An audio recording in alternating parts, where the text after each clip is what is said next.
बिस्मिल्लाहिर्रहमानिर्रहीम, अल्लाह तबारक व ताला के नाम से शुरू, जो बड़ा मेहरबान और निहायत रहम करने वाला है।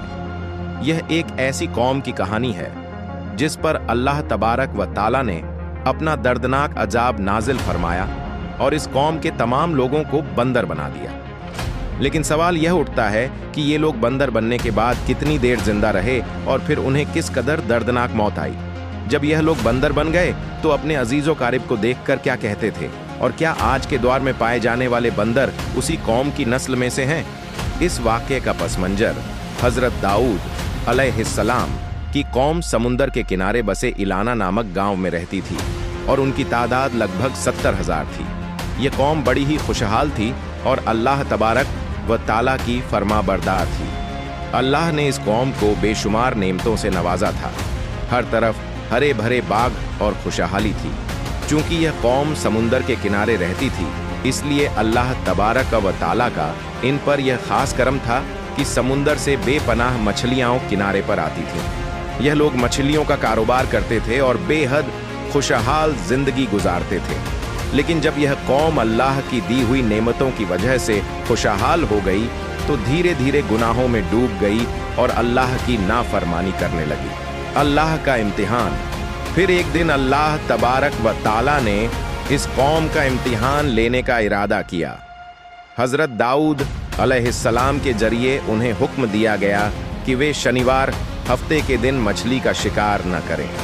इस तरह अल्लाह ने शनिवार के दिन मछली के शिकार को हराम कर दिया। अब इस कौम की बर्बादी शुरू हो गई। हजरत दाऊद अलैहिस्सलाम ने अपनी कौम को अल्लाह का हुक्म सुनाया, जिससे वे परेशान हो गए, क्योंकि हफ्ते का दिन वही दिन था जब मछलियां खुद ब खुद किनारे पर आ जाती थीं। बाकी दिनों में मछलियां न के बराबर मिलती थीं। यह कौम एक आजमाइश में डाल दी गई थी, लेकिन वे इसे समझ न सके। शैतान का धोखा। फिर एक दिन शैतान ने उन्हें एक चाल सिखाई। उसने उन्हें बताया कि समुंदर से छोटी छोटी नालियां निकालकर बड़े बड़े हौज बना लिए जाएं। जब हफ्ते के दिन मछलियां आएंगी तो वे उन नालियों से होकर हौज में चली जाएंगी।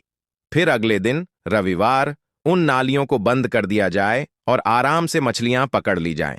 यह हिला चालाकी कौम को पसंद आई और उन्होंने ऐसा करना शुरू कर दिया। लेकिन वे यह भूल गए कि जब मछलियां समुंदर से हौज में आकर कैद हो गईं तो यह भी शिकार ही हुआ, और यह अल्लाह के हुक्म की मुखालफत थी। कौम के 3 गुट। इस कौम के लोग 3 गुटों में बंट गए। 1. पहला गुट, वे लोग जो इस चालाकी से बचते थे और दूसरों को भी रोकते थे। 2. दूसरा गुट, वे लोग जो खुद तो इस गुनाह से बचते थे लेकिन चुप रहते थे और दूसरों को मना नहीं करते थे। 3. तीसरा गुट, वे लोग जो खुल्लम खुल्ला अल्लाह की नाफरमानी करते हुए शनिवार के दिन शिकार करते थे।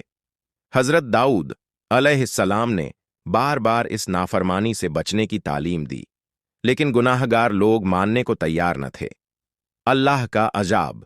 जो लोग इस हरकत से बचते थे, उन्होंने अपनी और नाफरमानों की बस्तियों के बीच एक दीवार खड़ी कर दी। फिर एक दिन ऐसा हुआ कि शिकार करने वालों में से कोई भी अपने घर से बाहर न निकला। जब कुछ लोग दीवार पर चढ़कर देखने गए तो उन्होंने देखा कि ये सब बंदर बन चुके थे। अल्लाह तबारक व ताला ने अपनी नाफरमानी करने वालों को इंसानों से बंदर बना दिया। जब लोगों ने इन बंदरों को देखा तो ये अपने रिश्तेदारों को पहचानते थे और उनके पास आकर उनके कपड़ों को सूंघते थे, लेकिन कुछ बोल नहीं सकते थे। नतीजा, 12,000 लोग जो नाफरमानी करते थे बंदर बना दिए गए। वे सिर्फ 3 दिन तक जिंदा रहे। इन 3 दिनों में न तो वे कुछ खा सके न ही कुछ पी सके। भूखे प्यासे तड़प तड़प कर मर गए। क्या आज के बंदर उन्हीं की नस्ल से हैं? हजरत अब्दुल्लाह बिन मसूद रज्जे से किसी ने पूछा कि क्या आज के बंदर उन्हीं की नस्ल से हैं? तो नबी सल्लल्लाहु अलैहि वसल्लम ने फरमाया कि वे लोग सिर्फ 3 दिन जिंदा रहे और फिर अल्लाह तबारक व ताला ने उनका सफाया कर दिया। इस तरह अल्लाह तबारक व ताला ने उन नाफरमानों को दुनिया से मिटा दिया।